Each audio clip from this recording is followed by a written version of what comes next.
So I want to bring the word. It's going to be a short word. The word is the joy of the believer. Hallelujah. The joy of the believer. Amen. So I'm going to be speaking briefly about joy. And this is the joy that the Lord gives. And what is joy? Joy is not happiness. Most of us, when we think of joy, we think about happiness. Happiness is just an expression of that joy. But joy goes far beyond happiness. Happiness is when, for example, you see me, I'm skipping, I'm dancing, I'm expressing myself in a certain way. My voice is 2 notes higher. But joy comes from deep within. Joy is more deep-seated. Joy is more established. Hallelujah. So joy is a deep feeling or condition of contentment and happiness. Amen. Happiness is a component of joy. But happiness is not the only thing. Beyond happiness and the expression is a deep-seated feeling of contentment. Contentment means that I am satisfied with where I am. And it doesn't mean that you become a mediocre. It only means that you are settled in where you are. And while you are aspiring to move forward and to grow, you are satisfied where you are as you aspire for your next step. Hallelujah. Joy is very similar to happiness, but they are not the same. Like I said, happiness is a component of joy. But rather, joy is an abiding sense of happiness. Abiding, meaning that it's not happiness that switches on and switches off. It is not something that you have today and tomorrow you do not have. It is something that is constantly there. Happiness can be there. Sometimes you wake up in the morning, you are happy. Sometimes you wake up in the morning and just the memory of something throws you off and you are a bit unsettled and happiness goes. But joy is always there, regardless of the circumstances. Hallelujah. And joy has been described as an iceberg. An iceberg, I hope we are all familiar with the term iceberg. An iceberg is a block of ice that you find in the sea. And what you see of an iceberg, icebergs are responsible for a lot of shipwrecks. The Titanic, for those of us who know the history of the Titanic went down because of an iceberg. Because an iceberg is a big block of ice in the sea. It's like a giant boulder, almost like a little mountain that is within the sea. And then when you see an iceberg, the iceberg is probably as big as this, using my hand. The iceberg is probably as big as this, but you only see this place. So when you see, you'll just see, a bit of ice is sticking out of the sea. All right? While this whole part is underneath, submerged, and you cannot see it. That is the relationship I can give between joy and happiness. Joy is this deep part that you cannot see. Happiness is this part that is outside. And obviously, that happiness is dictated by external factors. I get a new car, I'm happy, so I celebrate. I give birth to a new child, I'm happy, I celebrate. I get a promotion, I'm happy, I celebrate. But joy is there whether things are going well, things are not going well. Whether I have food on my table, I have money in my account, whether my husband says something nice to me or not, that abiding sense of joy is there.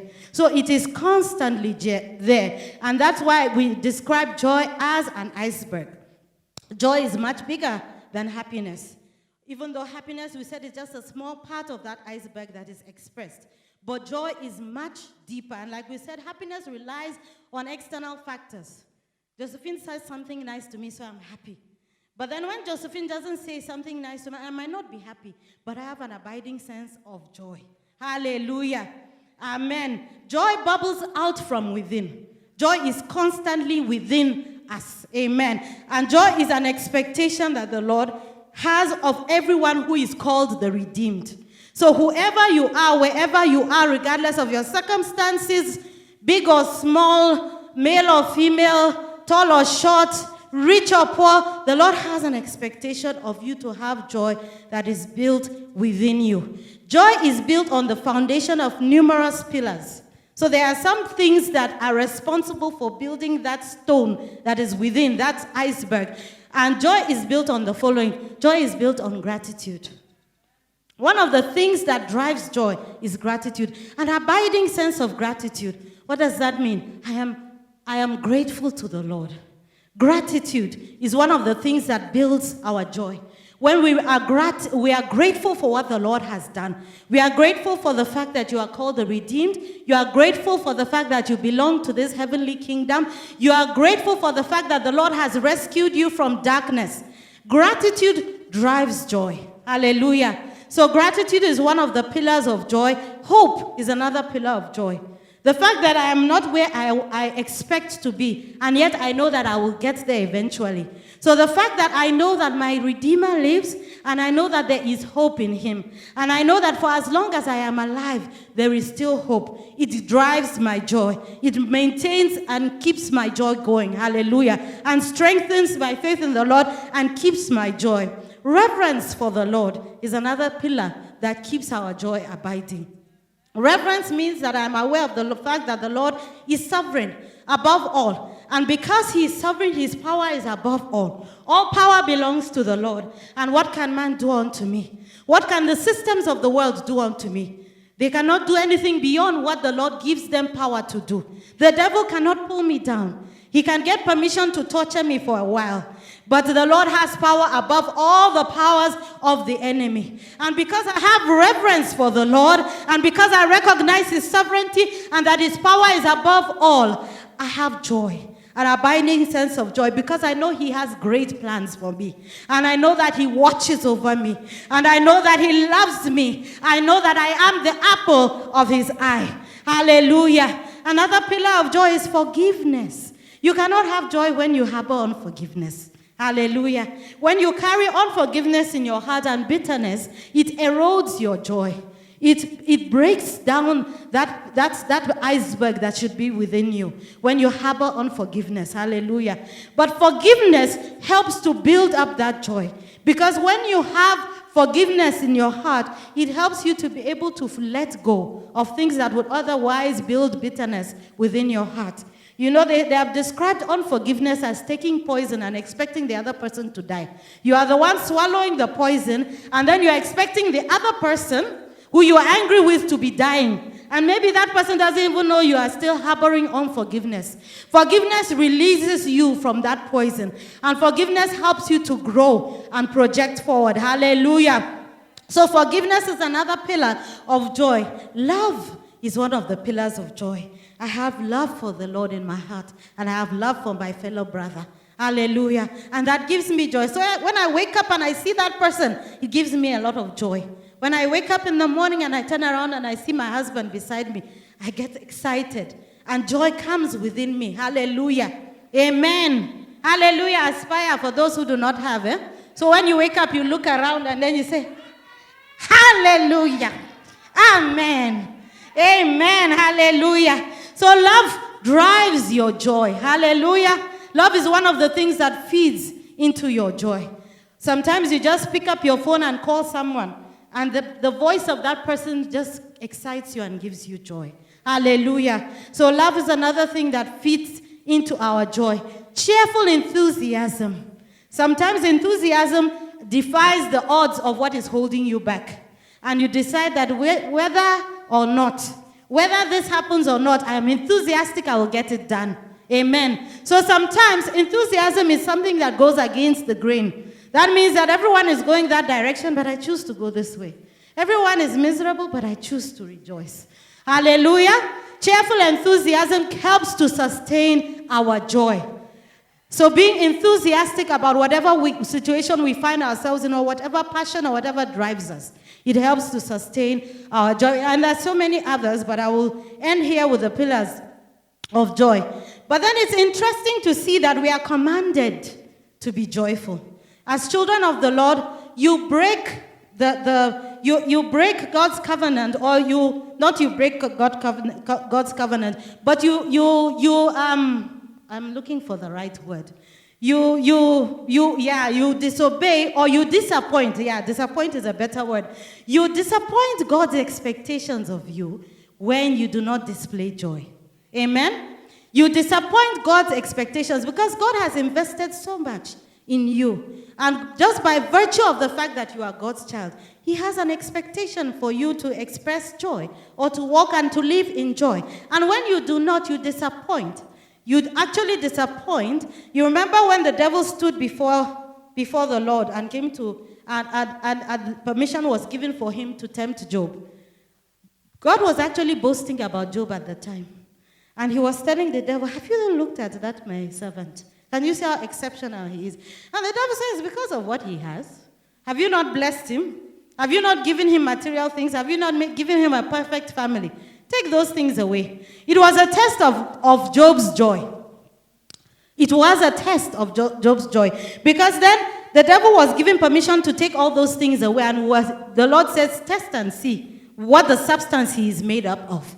So we disappoint the Lord when we do not have this joy. And like I said, joy is beyond the happiness. It's beyond the superficial. It is a deep-seated sense of contentment that lies within us. Hallelujah. So we are commanded as God's children to be joyful. You find this in Philippians 4, verse 4. 1 Thessalonians 5, verse 16 says basically the same thing, but I'll read Philippians 4, verse 4. It says, rejoice in the Lord always. Again, I will say, rejoice. Rejoice in the Lord always. Again, I will say rejoice. 1 Thessalonians 5 verse 16 just simply says rejoice in the Lord. It just says rejoice always. That's what 1 Thessalonians 5 verse 16 says. Rejoice always. These are commands. Go through the Psalms. Literally almost I think 3/4 of the Psalms give a command. Rejoice. Clap your hands, all you people. Celebrate the Lord. Sing unto the Lord. Shout out to the Lord. These are commands for us to express joy in the presence of the Lord. And the Lord loves it when we express this joy, especially in difficult times. Hallelujah. So when you express, that there's a scripture that says if a man's strength fails him in difficult times, his strength is indeed small. Amen. If your joy fails you in difficult times, that means your joy is very small. Amen. Your joy is very small. So we must aspire to grow our joy to the point that it will sustain us in difficult times. To the point that even when we are dying, even when it looks like everything, the weight of the world is upon us, we are able to say it is well with my soul. Like the woman who lost her one and only child, and she was met, and she was not wailing and moaning and all over the place and cursing God because he gave and took away. But she was met and she said, it is well with my soul. She was not declaring that it was well. She was sad. She was miserable. She was indeed mourning. She was grieving her child who had passed on. But within her heart, there was a sense of contentment. And she knew that the Lord who gave me is able to give me again and able to do beyond what I can even imagine. Hallelujah. So this joy, the Lord expects of us that we must carry with us an abiding sense of joy. And why are we expected to be joyful? It is a sign of our gratitude, like I mentioned earlier. Psalm 126, verse 3. Psalm 126, verse 3. I'll read, and it says, the Lord has done great things for us, and we are glad. So when the Lord does great things for us, we keep a record, and we keep account of the good things that the Lord has done for us. And every now and then we go through that account, and we have reason to give thanks to the Lord for that which he has done and that which he continues to do. Because he did it for me yesterday, I know he will do it again tomorrow. That is my confidence in the Lord. He rescued me yesterday. And David says, since I was born and now I'm growing old, I have never seen the Lord forsake his own. I have never seen the children of the sons of God begging for bread. Because I have that assurance, and I know he did it yesterday, I know he will do it again tomorrow. Hallelujah. So that gratitude builds into my joy. Hallelujah. And the Lord expects that we must continually express our gratitude unto the Lord for that which he has done. When you begin to lose your gratitude, then it begins to erode your joy. Hallelujah. We are also expected to be joyful because it is a reflection of our attitude towards the Lord. The level of joy you express shows how much you know about the Lord. It shows how committed you are to the Lord and how much you have grown in your walk with the Lord. That is why it's very easy for us to grumble and complain in difficult situations. You'll find that people who have the tendency to grumble and complain, it is a reflection of the amount of knowledge and growth that we have attained in our walk with the Lord. Hallelujah. So it is a reflection on how much we adore him, how much we know about him, how much we have encountered him. Hallelujah. Psalm 118, verse 24. It says, this is the day the Lord has made, and we will rejoice and be glad in it. So I don't know what the day holds for me, but because the Lord has made this day, and he has put me in it, I will rejoice and be glad in it unto him, unto his glory. Hallelujah. As I rejoice before him, I am giving him glory for the blessing of a new day that he has given me. And I am full of joy. Hallelujah. So it reflects our attitude to him. It is also born out of hope, like I mentioned earlier. Romans 15, verse 13.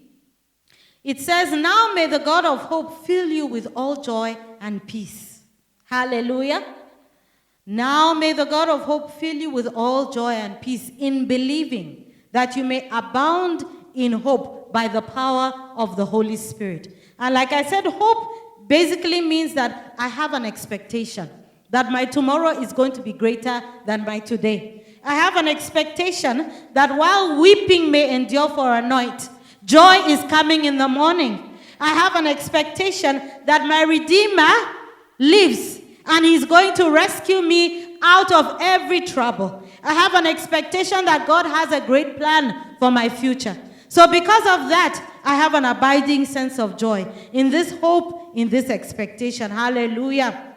Hallelujah. Is someone being blessed this morning? Hallelujah. And joy does not mean that we do not have problems, but it shows that we know that God is able to deliver us out of all of them. Hallelujah. Psalm 30, verse 5. The scripture I just quoted now. For his anger is but for a moment. His favor is for life. Weeping may endure for a night, but joy comes in the morning.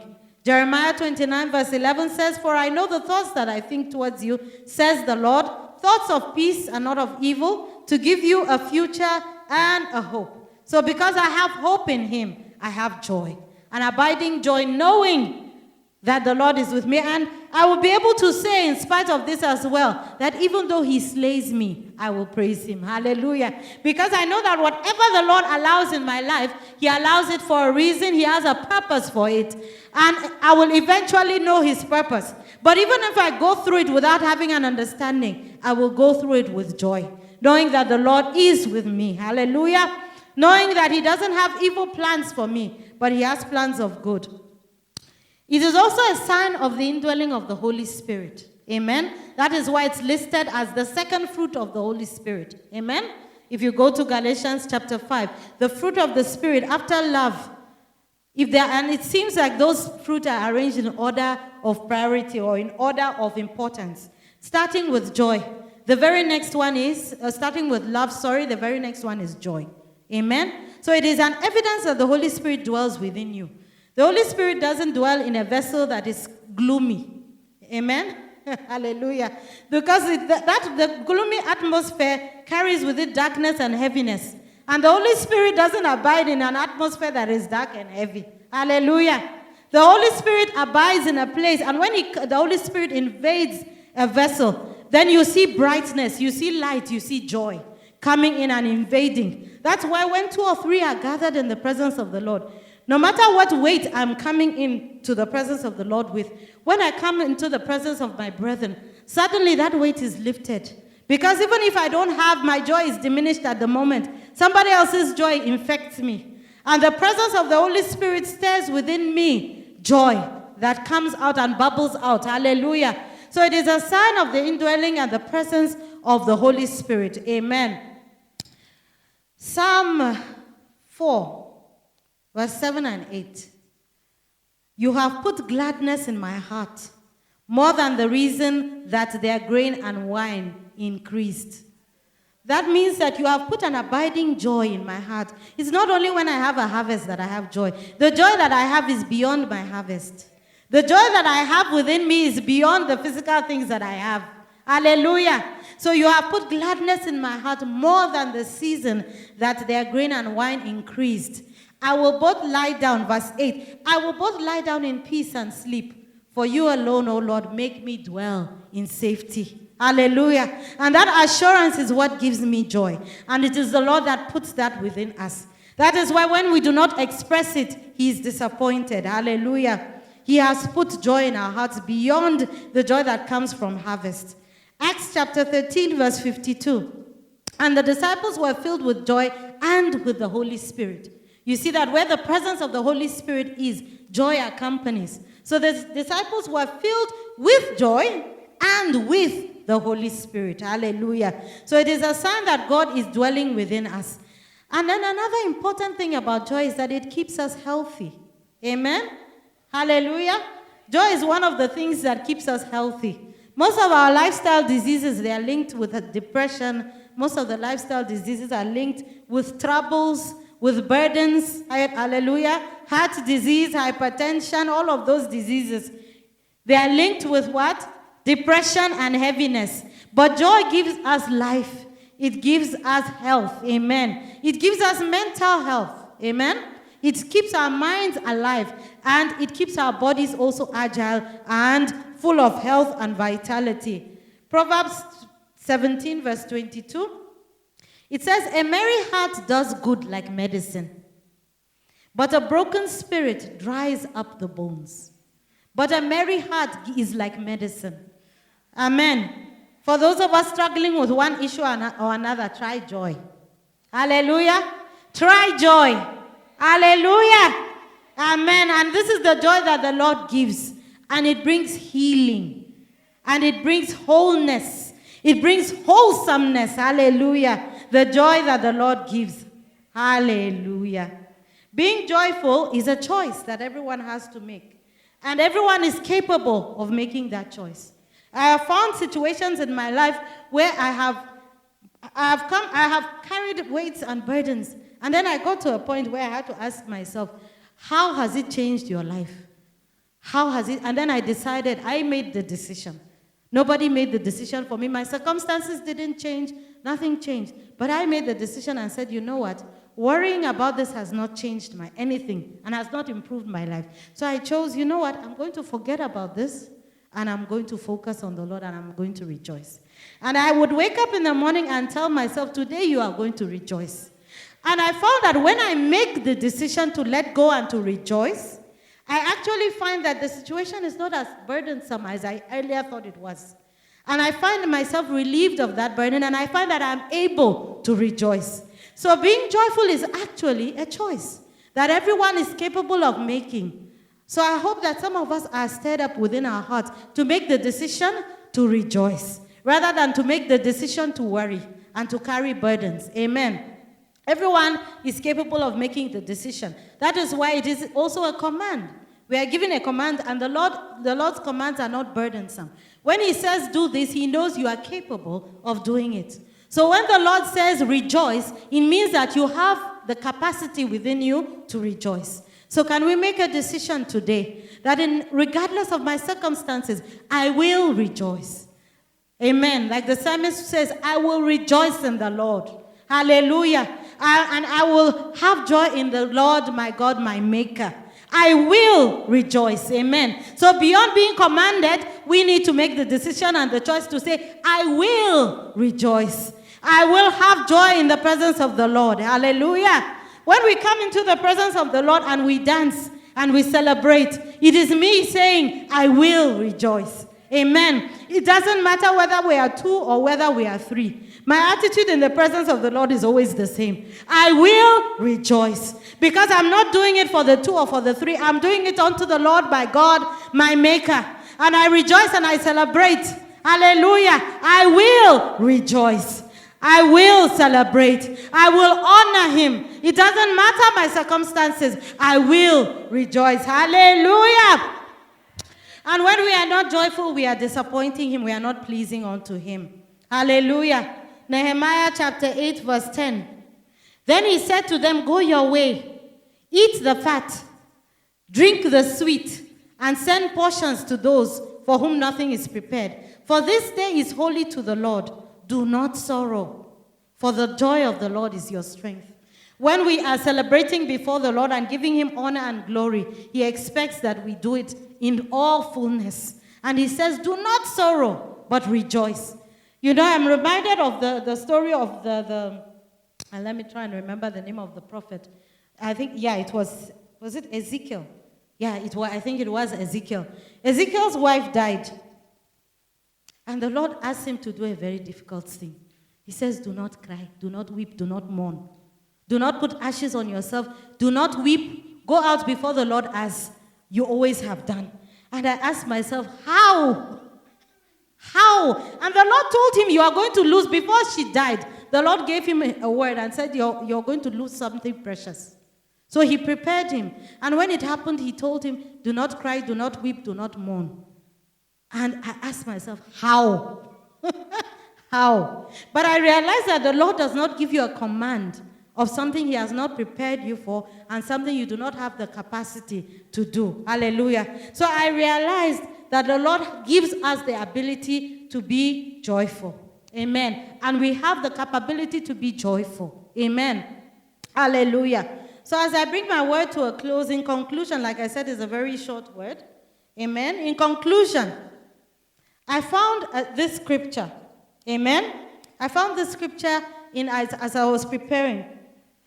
Isaiah 51. And this is the Lord prophesying through Isaiah. You know, most of the prophecies of the things we are living through now, the coming of Jesus and the redemption of the saints and all that was to happen. Most of these prophecies came from other prophets, but most of them are concentrated around Isaiah.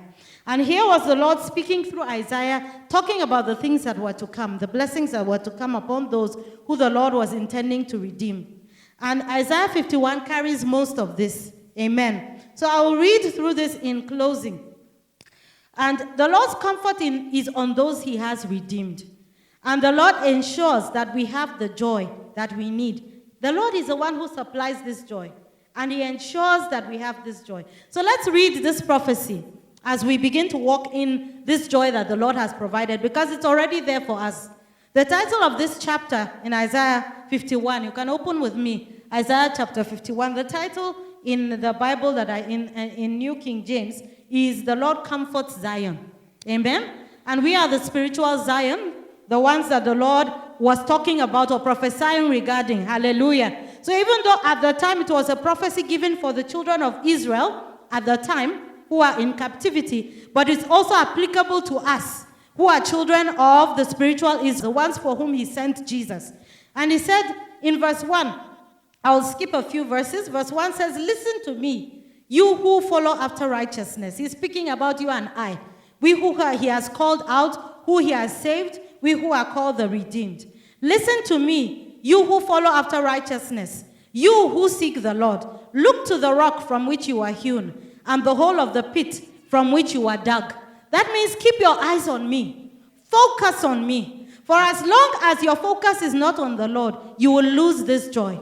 But for as long as you keep your eyes circumspectly fixed on him who called you out, he who rescued you, he who redeemed you, you are capable of expressing that which he has in store for you. Hallelujah. So it says, listen to me, you who seek the Lord. Look up to the rock. And I want to remind us today, look up to the Lord. In every circumstance we find ourselves, we need to focus on him. Hallelujah. That is the only way we can keep our joy.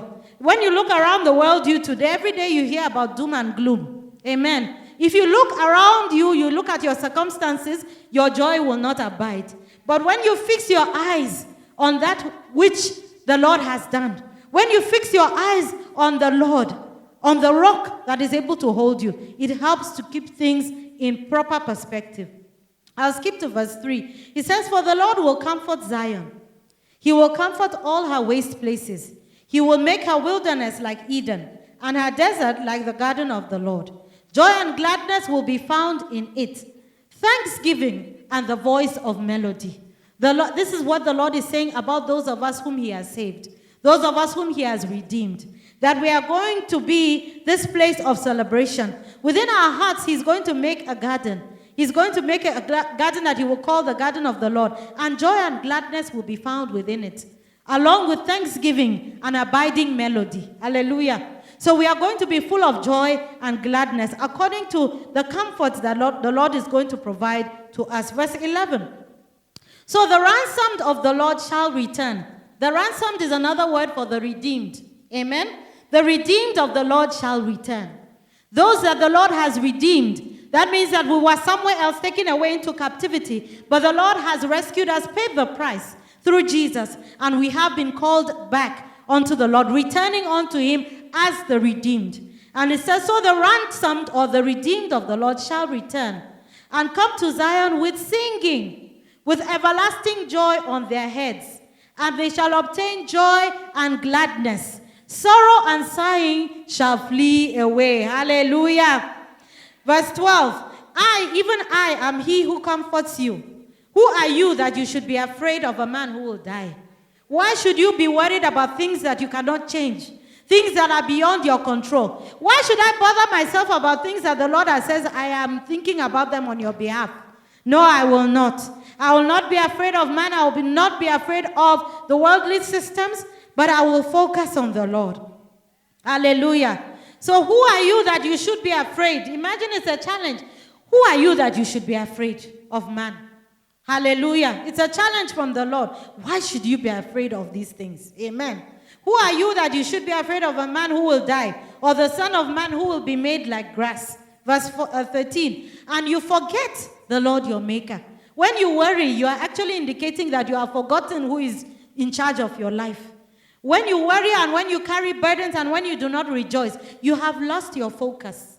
Amen. You have lost your true north. And your true north should be to focus on him. But when you start to give way to despondency and depression and carry burdens, you have lost your true north. And he says in verse 13, and you forget the Lord your maker, who stretched out the heavens and laid the foundations of the earth. You have feared continually every day because of the fury of the oppressor, because of the landlord, or because of the fear of the economy. Hallelujah. Yes, the landlords are very powerful people. Landlords, they are very powerful. Hallelujah. They are the source of a lot of prayer points. So when you shift focus from the Lord God and you start focusing on your landlords, and they know how to threaten us and put us in our place. Hallelujah. That is when you have lost focus. Hallelujah. When he has prepared to destroy, and where is the fury of the oppressor? Verse 14, the captive exile hastens that he may be loosed, that he should not die in the pit, and that his bread should not fail. That's another thing we are afraid of. I'm afraid that my supply should not fail me. I am afraid because of bread. Verse 15, he says, but, when he says but, he's trying to call back or to negate what has been said before. So all these things we are afraid of, he's saying, but I am the Lord your God, who divided the sea, whose waves roared. The Lord of hosts is his name. Verse 16, and I have put my words in your mouth.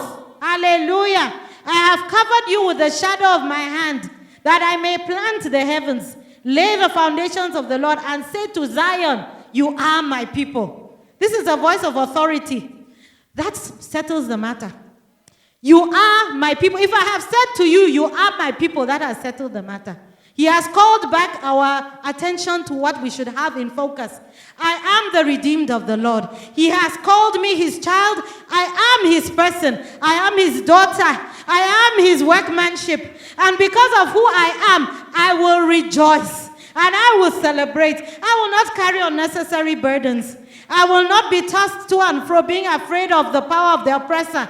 Because I am the child of the Lord. I am his redeemed. And I am the one that he has invested so much for him to leave heaven and come down on earth and die the death of a criminal, a commoner. Because of me. Hi, I'm such a great investment. Will he leave his investment just like that? No. And because of that, I will rejoice in this knowledge that I am the redeemed of the Lord. Hallelujah. Hallelujah. And I bring my message to a close with this word. I am the redeemed of the Lord. And that should keep me joyful. Hallelujah. Hallelujah. Can you say with me, I will rejoice. I will rejoice. Because the Lord has given me reason to rejoice. Hallelujah.